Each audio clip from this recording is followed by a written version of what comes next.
ಯಥಾ ಪ್ರಕಾರ ಈ ವಿಡಿಯೋಗೂ ನಾನು ಬರಲ್ಲ, ಗಿಫ್ಟ್ ಕೊಡ್ತಾಯಿದ್ರು ನಾನು ವಿಡಿಯೋ ಒಳಗಡೆ ಬರಲ್ಲ ಅಂತ ಇದ್ದ ನನ್ನ ಫ್ರೆಂಡು. ಸೊ ಕೈ ಎಳೆದು ನಿಲ್ಲಿಸ್ಕೊಂಡೆ ವಿಡಿಯೋಗೆ. ಮತ್ತು ಗಿಫ್ಟ್ ಕೊಟ್ಟ. ನಾನು ನೋಡಿದೆ ಏನೋ ಸುಮಾರಾಗಿರೋ ಗಿಫ್ಟ್ ತಂದಿರ್ತಾನೆ, ಒಂದೋ ಎರಡೋ ಗಿಫ್ಟ್ ತಂದಿರ್ತಾನೆ ಅಂತ ಅಂದ್ಕೊಂಡೆ. ಬಟ್ ಎಷ್ಟು ಗಿಫ್ಟ್ ತಂದಿದ್ದ ಅಂದರೆ, ಏಕೆಂದರೆ ಲಾಸ್ಟ್ ಇಯರು ನನಗೆ ಎಷ್ಟು ವರ್ಷನೋ ಅಷ್ಟು ವರ್ಷದ ಗಿಫ್ಟು, ಅಂದರೆ ಒಂದೊಂದು ವರ್ಷಕ್ಕೆ ಒಂದೊಂದು ಗಿಫ್ಟು ಅಂತ ಅಷ್ಟು ವರ್ಷದ ಗಿಫ್ಟ್ ತಂದಿದ್ದ. ಈ ಸಲ ಜಾಜಿ ಮಲ್ಲಿಗೆ ಅಂದರೆ ಮರ್ಲೆ ಅಂತಾರಲ್ಲ ಅದು, ಮತ್ತು ರೋಸು ತಂದಿದ್ದ. ಸೊ ಅದನ್ನು ತೆಗ್ದು ನೋಡ್ಬಿಟ್ಟು ಮತ್ತೆ ಇನ್ನೇನು ತಂದಿದ್ದಾನೆ ಅಂತ ನೋಡಿದ್ರೆ ದೊಡ್ಡ ಗಿಫ್ಟು.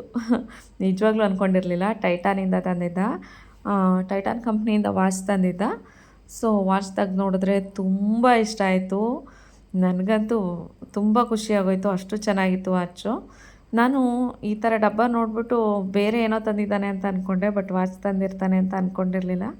ತುಂಬ ಅಂದರೆ ತುಂಬ ಇಷ್ಟ ಆಯಿತು. ಕಲರ್ನೂ ಅಷ್ಟೇ ಗೋಲ್ಡ್ ರೋಸ್ ಗೋಲ್ಡ್ ಅಂತ ಹೇಳ್ತಾರಲ್ಲ ಆ ಥರ ಕಲರ್ ಇತ್ತು. ಮತ್ತು ಇವಾಗ ನಾನು ಬಿಚ್ಚುತ್ತಾ ಇರೋ ವಾಚು ಲಾಸ್ಟ್ ಇಯರು ನಮ್ಮ ಮನೆಯವರು ನನಗೆ ಇದಕ್ಕೆ ಗಿಫ್ಟ್ ಕೊಟ್ಟಿದ್ದು, ಬರ್ತಡೆಗೆ ಸೇಮ್ ಈ ವರ್ಷವೇ, ಅಂದರೆ ಹೋದ ವರ್ಷ ಗಿಫ್ಟ್ ಕೊಟ್ಟಿದ್ದು. ಇವಾಗ 1 ವರ್ಷ ಆಯಿತು. ಸೊ ಇವನು ಕೂಡ ವಾಚ್ನೇ ತಂದಿದ್ದಾನೆ. ತುಂಬ ಖುಷಿ ಆಯಿತು ನೋಡಿಬಿಟ್ಟು.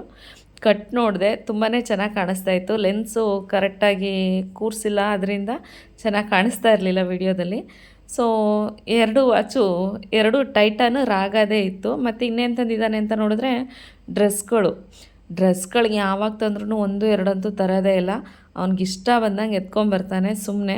ಸೈಜು ಅದೆಲ್ಲ ಏನು ಗೊತ್ತಿರಲ್ಲ, ಸುಮ್ಮನೆ ಎಲ್ಲ ಸೈಜಲ್ಲೂ ಒಂದೊಂದು ಥರ ತೊಗೊಂಬರ್ತಾನೆ. ತುಂಬ ಇಷ್ಟ ಆಯಿತು. ಒಳ್ಳೊಳ್ಳೆ ಗಿಫ್ಟ್ ಕೊಟ್ಟ. ಥ್ಯಾಂಕ್ಸ್.